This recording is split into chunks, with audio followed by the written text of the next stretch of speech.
source than from Allah subhanahu wa ta'ala. Keep this in mind as you reflect on the situation of the ummah today. Just to show you the brutality and the sickness and the deranged minds of the Crusaders who occupied Palestine, just like the people who occupy Palestine today. Same thing. They're all the same mentality. They are all the enemies of Allah. There was one man, a very influential man among the kuffar, known as Reginald of Chatillon. He was a sick, deranged human being.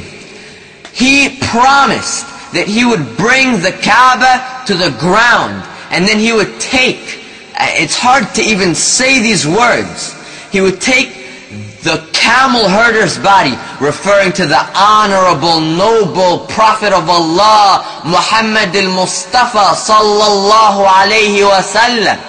And he said he would take his body and bring it back to his palace and make the Muslims pay to see it.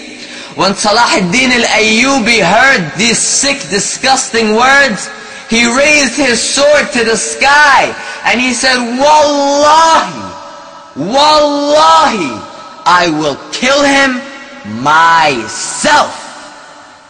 He said this out of the deep love and respect that he had for Rasulullah sallallahu alayhi wa sallam.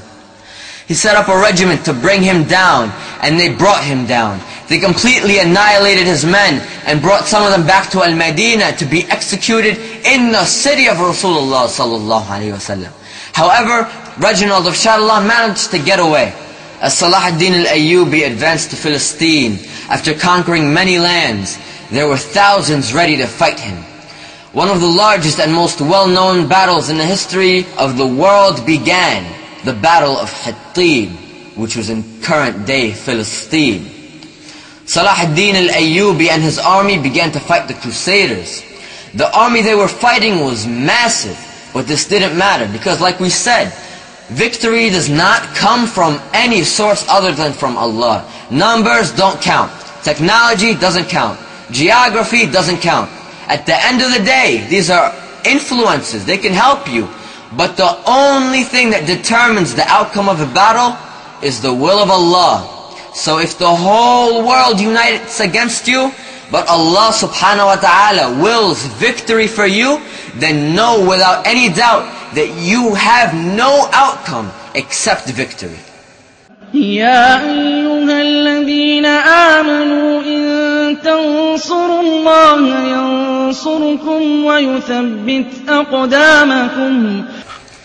Salah ad-Din al-Ayyubi didn't compromise, and he didn't act like a fool who sits with the kuffar to have tea and cookies and hugs them and kisses them like many of the rulers we have today. He didn't call any peace talks. All he knew was that as long as they occupied the lands of the Muslims, there's nothing between him and them except the sword. His advisors wanted to fight the battle the easier and the safer way by laying siege to the forts of the Crusaders, as opposed to fighting them head on and just finishing them off. But Salah ad-Din al-Ayyubi went for the gold, and he aimed high, even if it was riskier and more dangerous. And he chose to meet them head on in a decisive battle to finally liberate Bayt al-Maqdis.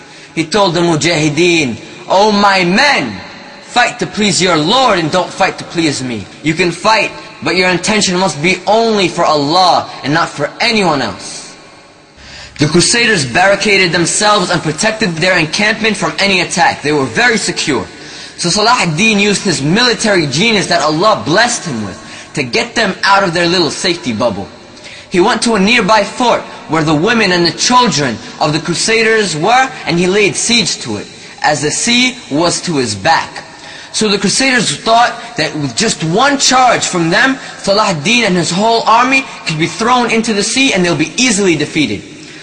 So they decided to march and to attack him.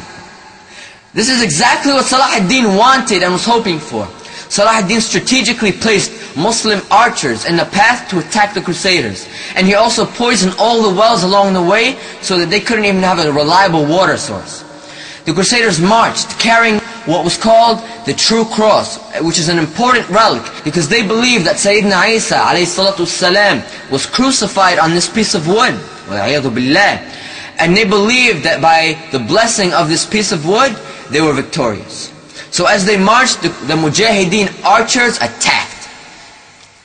They crippled the Crusaders so much that by the will of Allah, what was supposed to be a quick 8-hour walk turned into a bloodbath, and the instruments of death raining down on them from the sky, leaving thousands of the enemies of Allah dead and injured, and leaving them way off course from their destinations were the arrows of the Mujahideen.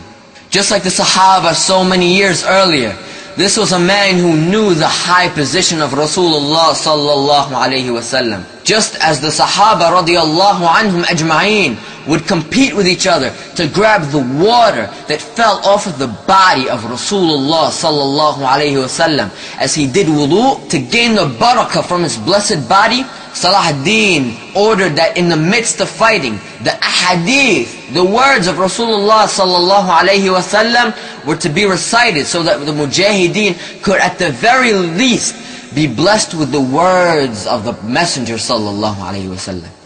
Brothers and sisters, do you see the difference between the great men like Salah ad-Din al-Ayyubi and other leaders who use politics to help the kuffar instead of doing what Salah ad-Din did?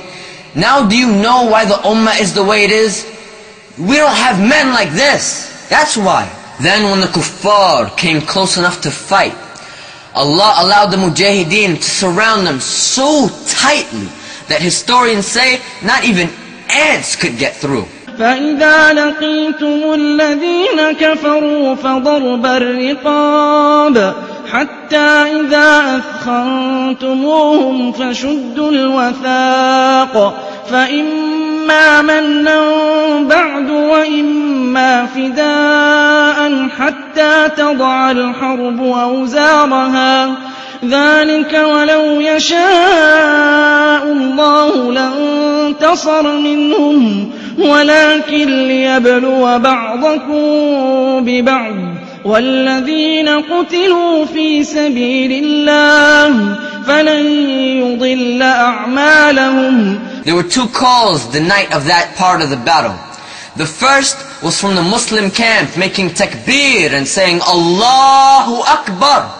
And the second was from the Crusader camp, and they were the calls of the injured and the wounded and the dying. Overnight, Salah ad-Din brought 400 camels, fully stocked and loaded with arrows. His army also had plenty of water and were fully nourished. The morning after, Salah ad-Din noticed that the brushwood was very dry, and wind was blowing in the direction of the kuffar. What a perfect combination. He came up with an idea. His army lit the brushwood on fire, and it traveled towards the kuffar, terrifying them with fire. Aside from being choked by the thick smoke, they were petrified that the Muslims would attack at any moment. The Muslims kept reciting the verse, وَكَانَ حَقًّا عَلَيْنَا نَصْرُ الْمُؤْمِنِينَ وَكَانَ حَقًّا عَلَيْنَا نَصْرُ الْمُؤْمِنِينَ. And it is a duty upon us to help the believers.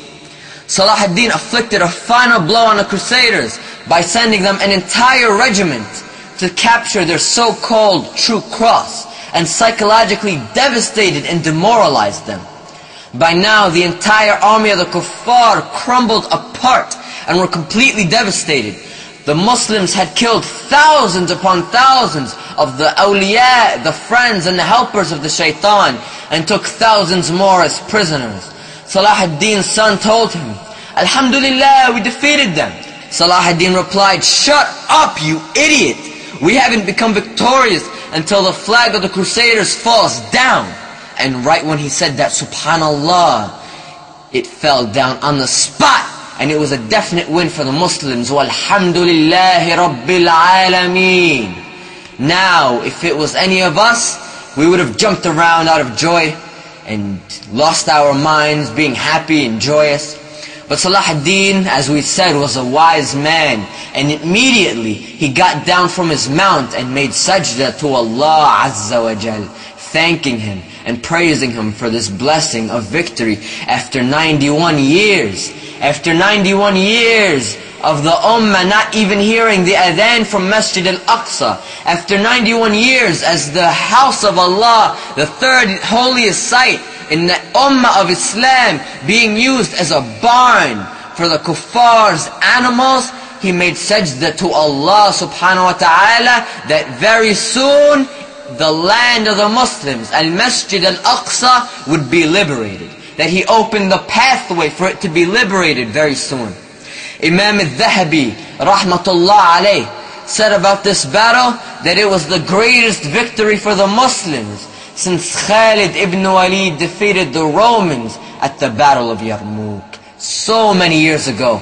And Salah ad-Din followed the footsteps of his forefathers, Abu Ubaidah and Khalid ibn Walid and Sa'd ibn Abi Waqqas and the Mujahideen of the Sahaba. And of course, he followed in the footsteps of Rasulullah sallallahu alayhi wasallam. And because of this, he was victorious.